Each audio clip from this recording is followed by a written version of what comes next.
So this is going to be, I'm going to break this up in two sections. This one will be on mostly ancient Egypt, and not going to spend too much time on the Old Kingdom. The way I break down ancient Egypt is pretty typical, actually, discussing the Old Kingdom, Middle Kingdom, and the New Kingdom. So spend most of the time in the middle in the New Kingdom, and I would just say, um, as a recap, um, that the Old Kingdom is basically, as you can see listed here, the time of the pyramids. So we're going way back in time. You look at the dates there, and we get the establishment of the position of the pharaoh as well, in the Old Kingdom. So what I want to do now is move into the New Kingdom real quick. So we're just going to skip the Egyptian theology. All right. So Middle Kingdom begins when Menotep the First unites Egypt. This happens, and then shortly thereafter, you get the invasion by the Hyksos. So here, Egypt falls under foreigners. It's like their big traumatic time period, and so they're struggling under these foreigners, and then the overthrow. And this is not just I hope it happens overnight, but it's a process. The Hyksos are overthrown and exiled by what are known as the warrior pharaohs, Kamos and Amos, and it's under their rule and this new kind of position of the warrior pharaoh that starts the New Kingdom. So you get the New Kingdom, Egypt once again unified, and when we talk about unification, we're usually talking about Upper and Lower Egypt. You can look at a map in the textbook to kind of see that. Now, the Middle Kingdom features what I think are some of the most fascinating characters in ancient Egypt. For example, there is Hatshepsut, the first female pharaoh. So this is a woman pharaoh. Now she's somewhat of a usurper, and so it's not common, but she did for sure actually had a pretty good rule. She even wore ceremonial pharaoh garb, even sporting like a fake beard as pharaoh. So so there's kind of a almost kind of a dress up thing going on here. But she had a very capable rule, peacetime, building projects, increase in trade for Egypt. So that happens under Hatshepsut. Then Tutmos III, who is sees himself as a new warrior pharaoh, he comes to power, and this is where kind of the language usurper comes in, because he was kind of being held at bay while she's in power. So Tutmos III becomes pharaoh, kind of tries to erase her memory, and this is something that happens a lot in Egypt. Where you don't like your predecessor, and so you try to erase their achievements, their legacy. So in some ways, it's a miracle we have information about her, and then others, like the Akhenaten family as well. Anyway, that's jumping ahead. So Tutmos III is most famous as this kind of warrior pharaoh, or this kind of comeback of the warrior pharaoh, where he fights, leads his battle at Megiddo.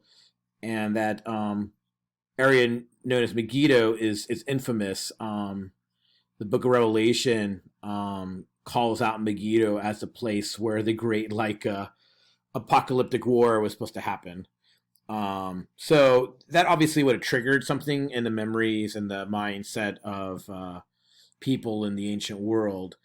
So what comes out of this? Well, basically, Egypt, the closest Egypt gets to empire, comes after Tutmos III, and the Battle of Megiddo. So when Amenhotep III comes to power following Tutmosis, these foreign rulers, mostly to the east of Egypt.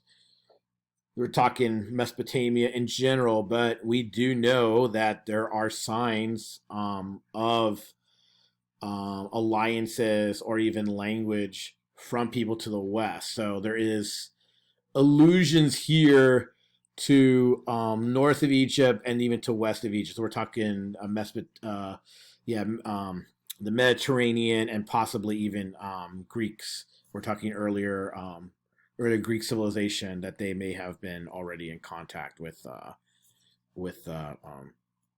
Egyptians at this point. Which is, we're talking 14th century, so we're not that far away. Till you think about the rise of the Greek polis, but it's pretty cool. It kind of further signifies this idea of greater connections between just the world, the quote unquote world of the East and quote unquote world of the West. Um, so this is the diplomatic era, and like I said, this is the closest Egypt gets to empire. But Egypt's pretty content of kind of just staying within its borders. It's not like they're leaving Egypt and ruling over these foreign rulers. And in fact, what they mostly do are build up these alliances, and it's just kind of trade off of like these foreign rulers sending stuff for trade and tribute, and then Egypt kind of accepting it and further building alliances through marriage and other things like that. But at this point, Egypt kind of has the upper hand with regard to these relationships.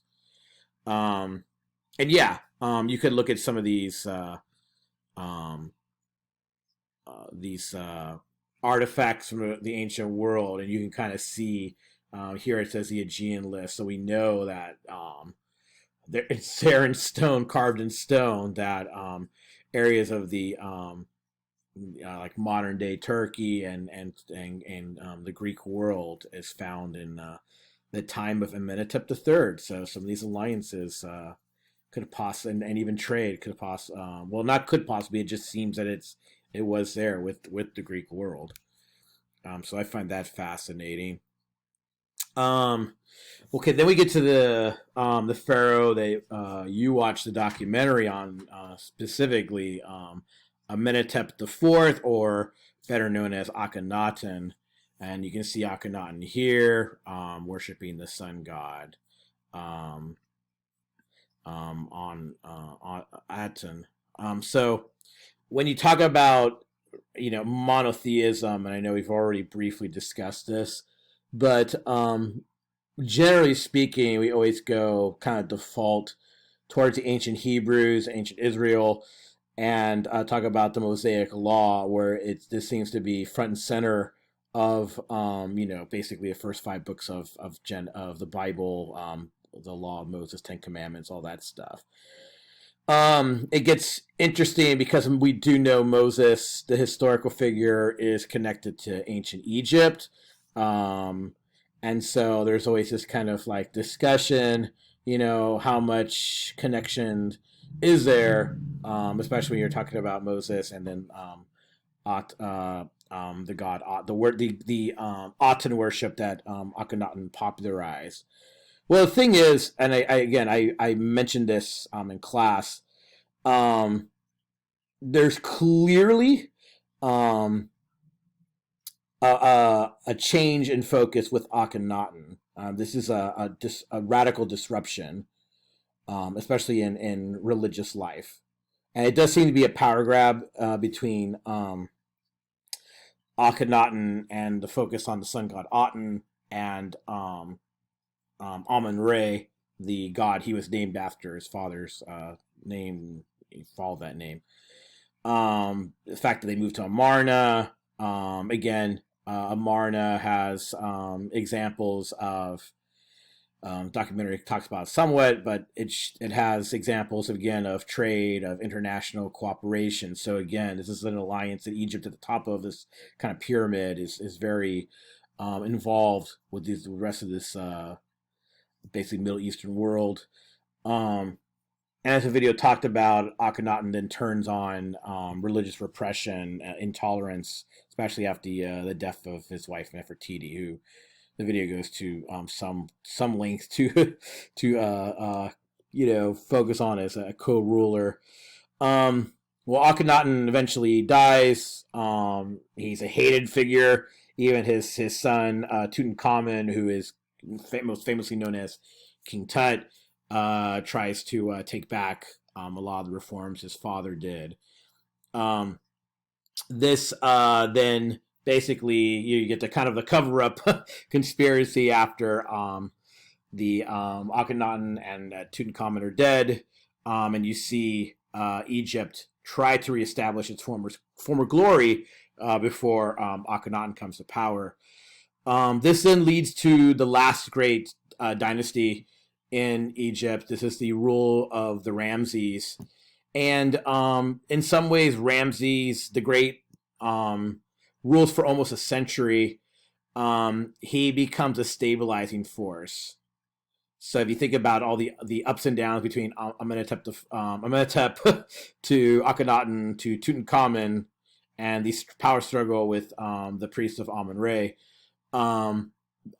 Ramses II comes off as a stabilizing figure. It's not up and down. The problem with this time period is it is a weakened time period. We are moving close to that dark age of the 12th century, where the quote-unquote sea peoples had caused an uproar across the known world. So this is dictated in ancient Egypt, it's dictated in the Greek world, it's dictated in the Mesopotamian world, so Babylon, Assyria, etc. All of a sudden, these quote-unquote sea people cause like a panic, and then you get a dark age. It gets really quiet. The fallback of all this is that we know that this alliance, this international community set up with the Egyptians on the top, basically falls apart after the 12th century Dark Ages. We do see, I skipped ahead, but going back to Ramses II, we do see a weakening of Egypt's power here with the Ramses. So even though they're capable rulers, problem is times are changing, and it is the rise of the Hittites. In fact, the Hittites at the Battle of Kadesh will go toe to toe with the Egyptians and force a peace treaty. So that's great, another alliance, but this time the Hittites seem to be the one, and King Hattusili III seem to be the ones in the driver's seat. They're the ones that are able to force mighty Egypt to the bargaining table. So Hittites are really important as transitional figures. They are the ones that master the chariot first, and this is something that you'll see, like the Assyrians in particular, once these dark ages are over, really make a splash in the ancient world. Particularly conquering Egypt, conquering Israel, conquering Babylon after the Dark Ages is over. So as you watch that documentary with the later Ramsey pharaohs, they're going to lose this power struggle over the priest of Amun, and basically the rule becomes splintered. So the office of the pharaoh is very weakened. And it's just, like I just mentioned, Egypt will fall to Assyria, Egypt will fall to Babylon, Egypt will then fall to Persia, and then finally Egypt will fall to the Greeks and then the Romans to some extent. So, the great glory of Egypt is actually a very ancient, old story. And we'll pick up from here in the next lecture.